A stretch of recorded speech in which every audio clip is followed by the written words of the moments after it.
This is the naming and writing formulas for ionic compounds worksheet. Someone asked for number 5 as an example. Okay, so I'm given the name and I'm asked to go backwards. I'm asked to give the cation, the anion, then write the formula. You do need to do the ions before the formula because you need to know what charges are in order to see how many of each ion you want. So I'm just going to go based off of the name. It says iron. Iron is right here on the periodic table, so that means the symbol is Fe.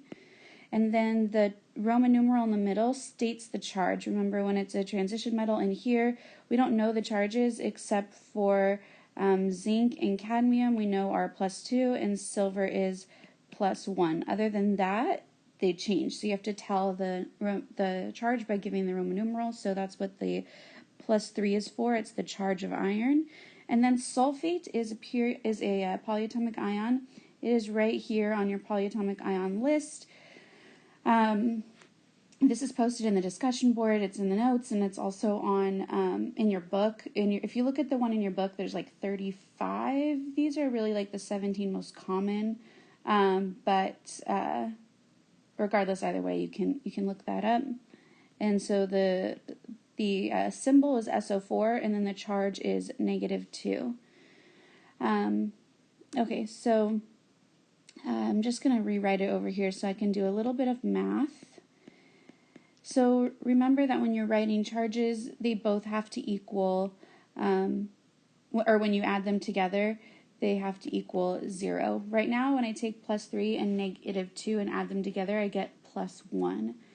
So I need to make them equal 0 when I add them together. In order for them to equal 0, they're both going to need to be the same number, right? 3 and 2 both need to be the same number in order to equal 0. So what's their lowest common multiple? It's 6. So I'm going to multiply the 3 by the 2. And I'm going to multiply the 2 by 3. That's going to give me +6 and -6 equals 0.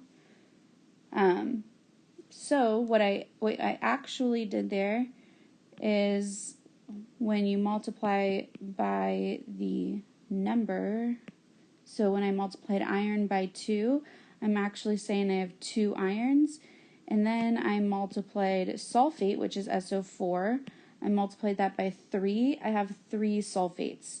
You have to put parentheses around your polyatomic ions if you have more than one of them, so that sulfate doesn't end up looking like SO43, right? We have 3 SO4s. The 3 needs to distribute to everything inside, so that's why we use the parentheses. So that's how we do number 5. Please let me know if you guys have any other questions.